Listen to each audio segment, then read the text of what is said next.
Hi guys, कैसे हैं आप लोग। मैं आशा करता हूं कि आप सभी लोग बहुत ही अच्छे पूर्वक होंगे और आप सभी लोग मन लगा के पढ़ाई कर रहे होंगे। अगर आप एक पेरेंट्स हैं या एक स्टूडेंट्स हैं और आप पढ़ाई से काफ़ी दूर हैं, तो आप इस वीडियो को उन लोगों तक शेयर करें जिन्होंने उम्मीद बिल्कुल छोड़ दिया है कि मैं गणित नहीं पढ़ सकता, गणित मुझे बहुत ही कठिन लगता है। और मैं आपको जानकारी के लिए बता दूं कि गणित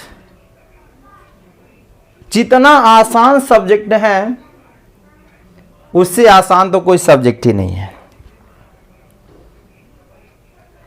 यह छोटा सा वीडियो अगर आप लोगों ने उन बच्चों तक पहुंचा दिया तो वे बच्चे भी जीरो से हीरो बन सकते हैं और उनको ज़रूर बहुत ही अच्छे पूर्वक मैथ समझ में आने लगेंगे। प्यारे बच्चों, मैंने देखा है कि काफ़ी ऐसे बच्चे हैं जो 9th, 10th, 11th, 12th पढ़ाई जब कर लेते हैं और इसके बावजूद भी उनसे जब मैथ्स के सवाल पूछे जाते हैं तो काफ़ी परेशान हो जाते हैं। अगर देखा जाए तो जो बच्चा 1 to 10 तक अच्छे से मैथ्स की पढ़ाई कर लिया, उसे बेसिक जानकारियां हो गई, तो मैथ में कोई दिक्कत होगी ही नहीं। क्योंकि आगे चल के कॉम्पिटिटिव एग्जामिनेशन में बैठेंगे, मैथ के क्वेश्चन आते हैं तो समस्या वहां आती हैं। इसका मुख्य कारण यह है कि आपका बेसिक लेवल जो है मैथ शुरुआत का बहुत ही कमजोर है।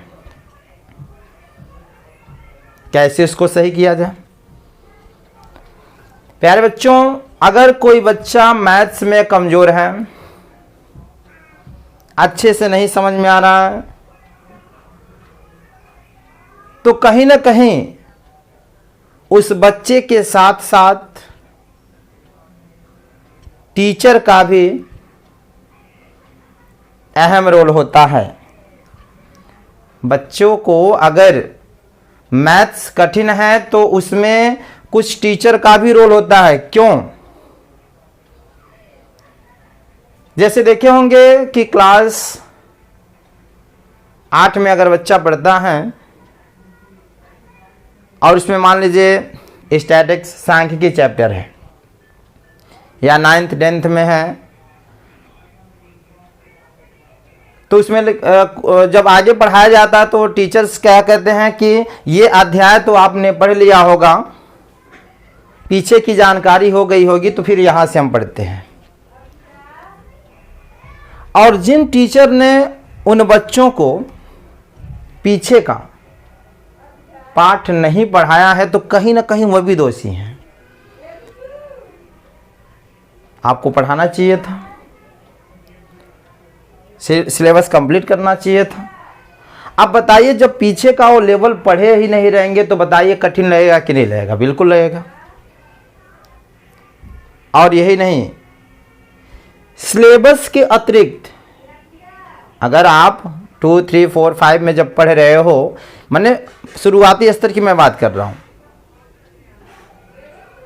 अगर आप अपने सिलेबस के अतिरिक्त, जैसे स्कूल के टीचर क्या है, बहुत ऐसे टीचर से मैंने देखा है कि मैथ्स में जो सिलेबस है उसको पढ़ा करके क्या करेंगे, कंप्लीट कर देते हैं। तो नहीं, सिलेबस के अतिरिक्त भी उन लोगों को अगर उसके साथ बताया जाए तो गणित बहुत ही आसान होगा। और गणित कोई रटने वाली चीज थोड़ा है, समझने वाली चीज है बाबू। एक बार समझ लो, कई सवाल उसमें लगा सकते हो। एक बार सूत्र को समझ लो, रटना नहीं है, सूत्र को समझ लो, कई सवाल लग सकते हैं। जैसे याद करिए, आपको जब बचपन में रहे होंगे पढ़ाया जा रहा होगा कि 2 + 3 + 5 + 1 बराबर, इसको जोड़िए। तो आप लोग जोड़ते होंगे 2 3 5 5 10 और 1 11। ठीक है, कितना आंसर आ गया? 11। तो यहां पर ये तो सिलेबस की चीजें हो गई, लेकिन इसी के पढ़ाई के साथ साथ उन अध्यापकों का भी, उन टीचरों का भी दायित्व तो बनता है कि इससे थोड़ा हट के भी बताएं। जैसे अगर आपने 2 3 + 5 + 1 = 11 बताया, तो साथ में अभी आप बता दो कि चर और अचर क्या होता है। जैसे मान लीजिए x है प्लस 2x है प्लस 3x है प्लस 5x है बराबर क्या हो जाएगा। तो आप इसी के साथ इसको भी समझाओ ना, तो उसे इसके अलावा ये भी तो समझ में आ जाएगा। जैसे ये समझ गया बच्चा, वैसे ये भी तो समझ जाएगा, तो दिक्कतें नहीं उसको होगी। जैसे मान लीजिए आप कहोगे x x x सबके साथ x है, तो सबको जोड़ सकते हैं। 5 3 8 8 2 10 और 1 11x। आप उसी के साथ ये भी तो बढ़ा देना चाहिए था आपको। यह थोड़ा है कि सिलेबस को खत्म करते चले जाएं। और कोई भी टॉपिक पढ़ाने से पहले उसके बारे में, चाहे वो बच्चा पीछे का पढ़ा हो या ना पढ़ा हो, आप 9th में है, 10th में है, 11th में है, ये टीचर की भी दायित्व बनती है कि पिछला जो उससे रिलेटेड जो भी क्वेश्चन है, किताब को प्रारंभ करने से पहले सभी चीज़ों को उसको बता दे, तब उस अध्याय को प्रारंभ करे। तो जिसे आता होगा या जिसे नहीं आता होगा वो भी समझ जाएगा इसमें। तो मैंने क्या बोला आपको कि जब आप ऐसे पढ़ा रहे हो तो थोड़ा सा और एक्स्ट्रा जानकारी उन बच्चों को दो। अच्छा, ये भी समझाना, जैसे मान लीजिए 2x है प्लस 3x है प्लस 4y है प्लस 5y प्लस 16 बराबर, इसको भी समझाओ आप। ये समझाओ कि आपस में जो मिल रहा है उसी को ही जोड़ेंगे, जो नहीं मिल रहा है उसको जोड़ने की जरूरत नहीं, ये समझाओ इसके साथ आप। जैसे कोई कह दे कि एक हाथ में आम है और एक हाथ में सेव है, तो आम को आम के साथ जोड़ो ना, और सेव को सेव के साथ जोड़ो। ठीक है, जैसे आप यहां देखो x y है, दो मान है, आप x को आम मान लो और y वाले को सेव मान लो। तो जितने भी x हैं उनको एक साथ जोड़ो और जितने भी y हैं उनको एक साथ जोड़ो। तो देखो बाबू, जैसे 2 और 3 क्या हो जाएगा?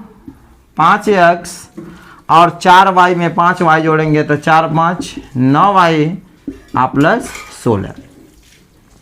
बताइए, जब ऐसे उन बच्चों को आप समझा देंगे तो कहीं किसी प्रकार से कोई समस्या नहीं होगी।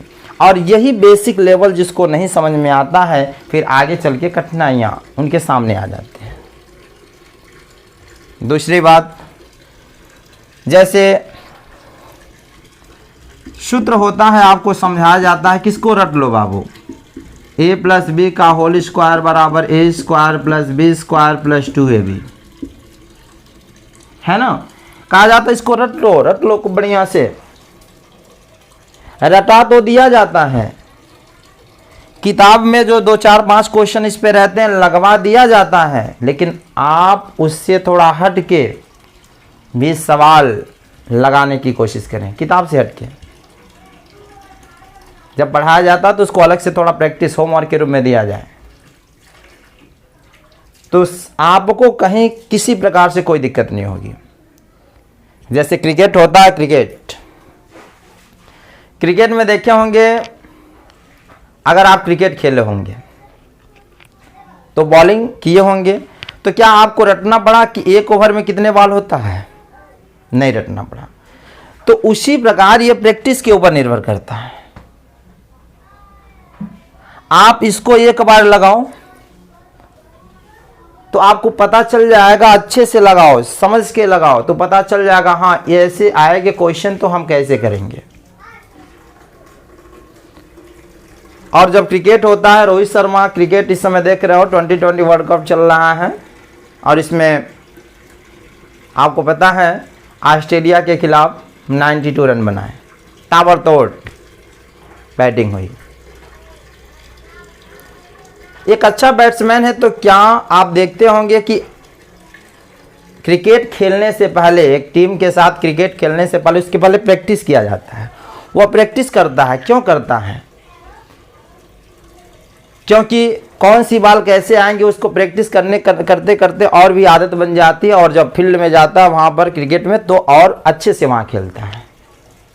नहीं तो वो भी चाहता तो डायरेक्ट वहाँ जाकर के खेल सकता था। उसी प्रकार मैथ है बाबू, प्रैक्टिस करिए, प्रैक्टिस जितना ही करेंगे आपको सवाल उतना ही आता जाएगा। तो जैसे a + b का होल स्क्वायर, आपने इसको याद तो करवा दिया, आप उसको यहाँ जरा समझाओ अपने मन से, अपने मन से क्वेश्चन दे दियो। कैसे दें? जैसे यहाँ ऐसे दे दिया जाए कि x + 4 का होल वर्ग। अब इसे आप लोग हल करो, ऐसे बता दिया जाए। तो यहाँ पर आप बताओ बाबू, ये x को आप a मान लो, 4 को आप b मान लो, ऐसे समझाओ ना। तो सूत्र क्या होता है? a², तो जहाँ x है इसको a माने हैं तो x² हो गया, प्लस b², b को क्या माने हैं 4, 4 का वर्ग हो गया, प्लस 2 गुणे ab होता है, a का मान क्या है x और b का मान क्या है 4, तो x² प्लस 4 चौके 16 प्लस 2 चौके 8x। ठीक है बाबू। तो ऐसे आप खुद अपने मन से x + 2 y - 3 यानी a - b का होल स्क्वायर का फार्मूला याद करके ऐसे तमाम क्वेश्चन को अपने आप लगाएं किताब के अलावा। तो ऐसे जब सवाल लगाएंगे तो आपको कहीं किसी प्रकार की दिक्कत नहीं होगी। अच्छा, जैसे हमने देखा है कि ट्रिग्नोमेट्री में त्रिकोणमिति, मान लीजिए अध्याय आ गया त्रिकोणमिति, तो जब त्रिकोणमिति आया तो आप उसको पहले समझने का प्रयास करो, कौन सा क्वेश्चन आ सकता है और कैसे, अगर ये क्वेश्चन है तो कैसे किया जाए। ये नहीं कि किताब उठाओ और डायरेक्ट उसको लगाने की कोशिश करो, तो दिक्कतें आएंगी। और यही कारण है कि बच्चों को गणित कठिन लगती है। जब समझेंगे नहीं तो कैसे आपको आसान लगेगा, ये बताओ। इसको रटना थोड़े है। तो चलें इसे फटाफट आप लोग नोट करें, तो हो गया ना। चलो बाबू इसके आगे देखते हैं। इसके साथ ही साथ जैसे आप मान लो ट्रिग्नोमेट्री त्रिकोणमिति पढ़ते हो, तो त्रिकोणमिति पढ़ने से पहले आपको हर एक चीज, फिगर को, सूत्र को समझना होगा। तो आप त्रिकोणमिति में कहीं किसी प्रकार की कोई गलतियां नहीं करेंगे, रटना नहीं है, सीधी सी बात। जैसे ये बच्चों को समझाया जाए, ये क्या है? एक समकोण है 90 डिग्री, इसको भी ए और सी मान लीजिए, माना मैंने। तो ये बताया जाए उन बच्चों को जो बी समकोण है, इसके ठीक सामने वाला भाग कोण होता है। क्या होता है बाबू? कोण होता है। और जिसको आप कोण मान रहे हो, मान लो हमने ए को कोण माना, तो इसके ठीक सामने वाला भाग लंब होता है और नीचे वाला हमारा आधार होता है। ये आप बच्चों को समझाएं अच्छे से। इसके साथ यह भी बताना होगा कि कोण, पाइथागोरस प्रमेय से कोण बराबर सूत्र होता है कौड़ी में क्या? आधार स्क्वायर प्लस लंब स्क्वायर, या लंब स्क्वायर प्लस आधार स्क्वायर। ठीक, या लंब पूछा जाए तो बस उल्टा कर दो, कोण स्क्वायर, आइए प्लस है इधर जाएगा तो माइनस क्या? आधार स्क्वायर कर दो। लेकिन अगर यही आधार पूछ दिया जाए तो कोण स्क्वायर और माइनस आधार कर रहा है तो लंब स्क्वायर कर दिया जाए। रटना नहीं है बाबू, आपने देखा कि कर्ण बराबर लंब स्क्वायर प्लस आधार स्क्वायर कर्ण में हुआ। आज जब लंब पूछेंगे तो कर्ण में से आधार को घटा दो, आधार पूछेंगे कर्ण में से लंब को घटा दो। बस ये आप प्रैक्टिस करना है। जैसे यहां ध्यान दें कि क्या दिया है, क्वेश्चन में दे दिया जाए कि आधार अगर 3 है, लंब हमारा 4 है, तो कर्ण का मान बताएं। तो क्या लिखेंगे, कर्ण बराबर कड़ी में लंब स्क्वायर प्लस आधार स्क्वायर। ठीक है जी। तो लंब कितना है 4, तो 4 का वर्ग। आधार कितना है 3, तो 3 का वर्ग। 4 चौके 16, 3 त्रिका 9, 16 9 25, आप 25 का वर्गमूल 5। तो ऐसे आप निकाल सकते हो, कहीं किसी प्रकार की कोई दिक्कतें नहीं आएंगी। ठीक है, चलो बाबू इसे फटाफट नोट करें। तो ये सब बेसिक जानकारियां आप लोगों के पास होनी चाहिए। प्यारे बच्चों, मैं आपको जानकारी के लिए बता दूं कि अगर आप लोग 2 से 3 महीने तक अगर बेसिक लेवल की जानकारियां ले लें तो आपको कहीं किसी प्रकार की मैथ्स में कोई दिक्कत हो ही नहीं सकती है। उन बच्चों को कठिन क्यों लगता है, क्योंकि वो बेसिक जानकारियां उनके पास अच्छे से नहीं है। जैसे मान लीजिए k पावर m गुणे a के पावर n है, ये सूत्र उन्हें समझा। तो आपको बताना होगा कि अगर बेस बराबर है a और a बराबर है ना, और गुणे का चिन्ह है तो पावर जुड़ जाता है, m प्लस n हो जाएगा। क्या हो जाएगा, m प्लस n हो जाएगा। तो जैसे लिखा, अगर कहीं x के पावर 2 गुणे x के पावर 3, आप देखो x और x बेस बराबर है तो लिखो x, और पावर को हम क्या करेंगे, देखो m प्लस n है यानी जोड़ लेंगे, 2 + 3 x के पावर क्या हो गया 5।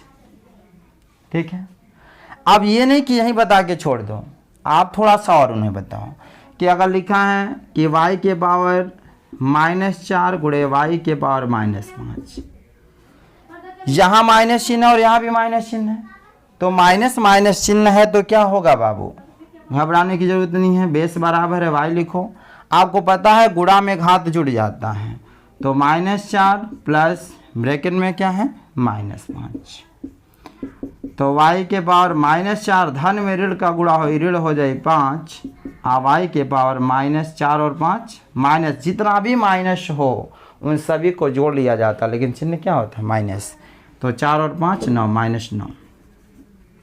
ठीक है प्यारे बच्चों, ऐसे ही आपको पढ़ना होगा।